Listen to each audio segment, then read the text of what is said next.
Welcome to the Haunted Beard, everybody. Today, I want to give you my thoughts and review for one of my all-time favorite movies, and that is Suspiria.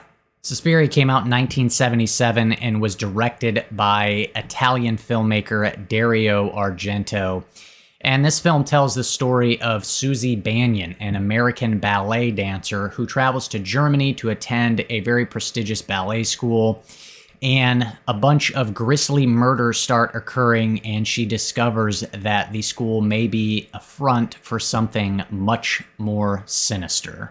And as I said, Suspiria is one of my all-time favorite horror movies, and there's so many reasons that I could get into why I like it, so let's start with a few of them. First off is the musical score.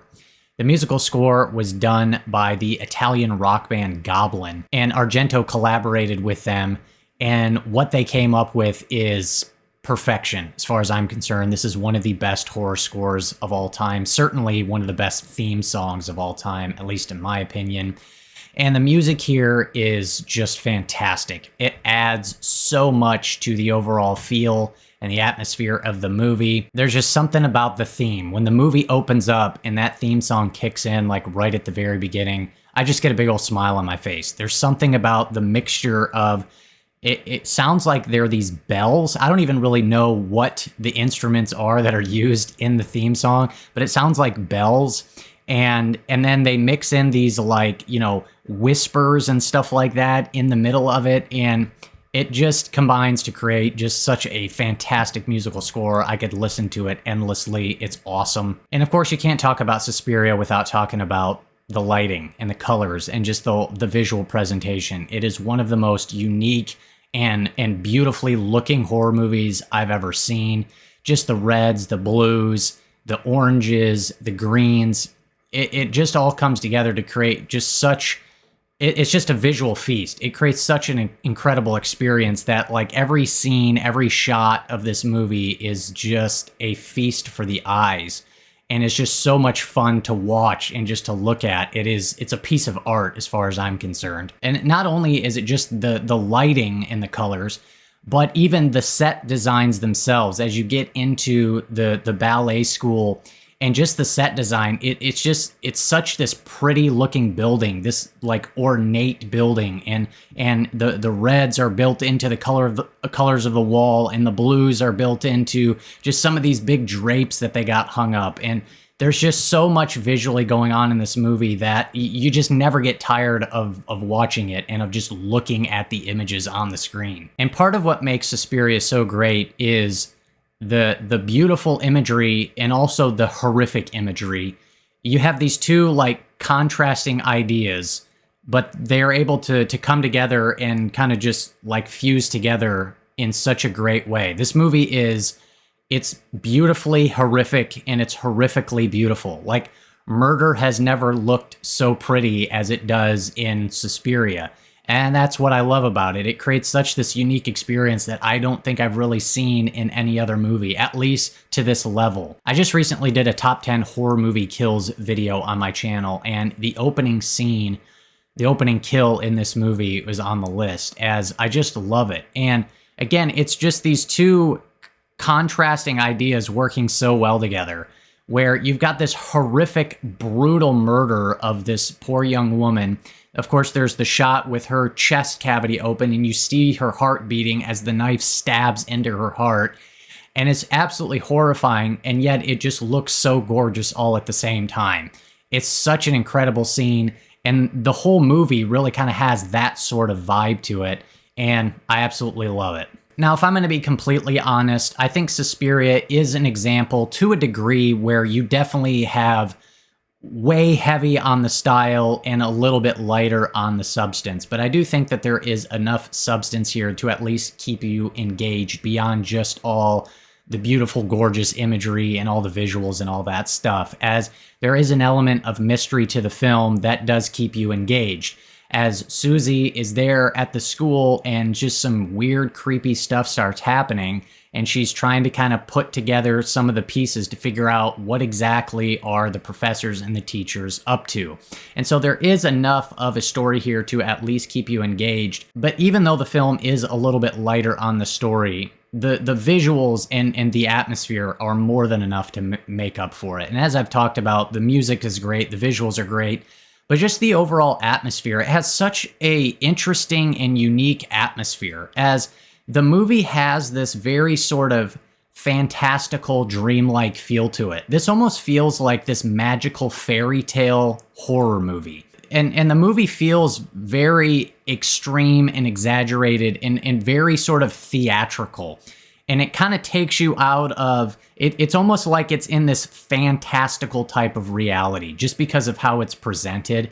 And I just love that. It's like this escapism type horror movie to where you just kind of retreat into the world of the movie. And it's such this weird, wild, magical place that it's so much fun to turn this movie on and just get lost in the world of Suspiria. I was reading in some of the behind the scenes trivia that Argento actually wrote the movie with some of the main cast, and especially Susie, as younger children, but they didn't think he would be able to pass, a horror movie with kids getting killed in it, so he had to change them to young adults, but he kept all the dialogue the same.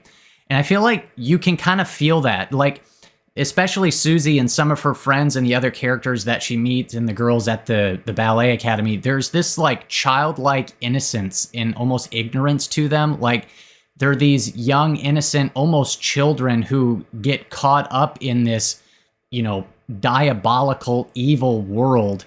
And they're so lost. And again, that kind of adds to the whole fantasy fairy tale type feel to it.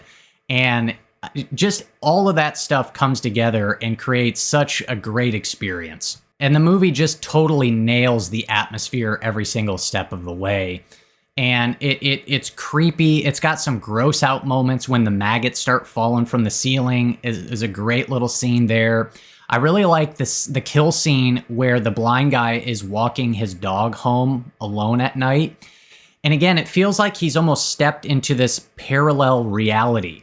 Right? He's going home at night and he's in this very open, what would seem like this very public area with these really cool buildings that are surrounding him, and there's no one there. And it just feels like he's just stepped out of reality into some sort of, again, parallel world. Like, where is everybody? Why is no one there? And then all of a sudden, out of nowhere, his dog jumps up and grabs him by the neck and kills him. There's a handful of moments in the movie, too, where you get these shots where you feel like you are spying on the characters, like they're being watched. You get these like extremely wide shots that look like somebody is following these people. There's a shot where Susie and one of her friends are in the swimming pool, and you get this over the head shot, and it gives you this sensation that somebody's always watching, that they're being spied upon and followed. And again, it just contributes more to the atmosphere. Argento nails that aspect. It gives this sort of just this creepy, almost paranoid type of vibe. And of course, I can't talk about Suspiria without talking about the climax, because the last 10 to 15 minutes of this movie, I think, are fantastic. And I'll never forget the first time I watched it. And there's something about when a character in a movie finds this sort of secret passageway or hidden doorway, and they go into it not knowing where it leads, what's going to happen, what they're going to find in there. There's something about that element that is sometimes in horror movies that I just absolutely love. I just love the mysteriousness of it, the fear of the unknown, to where like, you're not supposed to be doing this, but you're going to be doing it anyway, and you don't know what sort of danger or what sort of evil lurks for you wherever you're going. And that's when this movie does that, and Susie finds the secret doorway in Madame Blanc's office with the blue iris, and she turns the flower and it opens the doorway. And that's when I'm just like, oh man, what's going to happen? Where is this going? And from then on, the final, 10, 15 minutes of the movie, I think it's one of the best endings in any horror movie, in my opinion. And I just love how it all plays out. She goes down the hallway. She sees Madame Blanc talking to some of the other people, and they're plotting to kill her. And then she finds another secret doorway and finds Helena Marcos in bed. And the sound design, the sound effects that are coming out of this woman and the sound of her voice are so creepy and just eerie and disturbing. You get the nice little like kind of fake out reveal where she sits up in bed and Susie pulls back the curtain and she's gone. And then she looks behind her and just that shot of Sarah's hand reaching around the door. And I just can't help, every time I watch it, I'm sitting there and I'm like, what's going to happen? Even though I already know what's going to happen. But then when she swings the door open, the look of Sarah is absolutely terrifying. It's like nightmare fuel. The fact that she's got those like pins in her eyes and all the cut marks is just so freaky. It gets me every time, no matter how many times I watch it. The ending of this movie is awesome. So yeah, Suspiria, man, if by some reason you haven't seen it, what are you doing? It's a classic. It's fantastic. One of the most beautiful, gorgeous horror movies of all time. So those are just some of the reasons why I love Suspiria. One of my all-time favorite horror movies. If you haven't seen it, definitely go check it out. And also, too, check out the remake, reinterpretation, whatever you want to call it, from 2018. It's also really, really good and definitely worth checking out. So those are my thoughts. Hit me up down below. Let me know your thoughts on Suspiria. Would love to hear from you. That's all I got for you today, everybody. Follow me on Letterboxd if you want to. I log all my movies on there so you can follow along and see what I've been watching. And lastly, if you got something out of this video, go ahead and do me a favor and do not click that subscribe button unless you want to be haunted by the beard.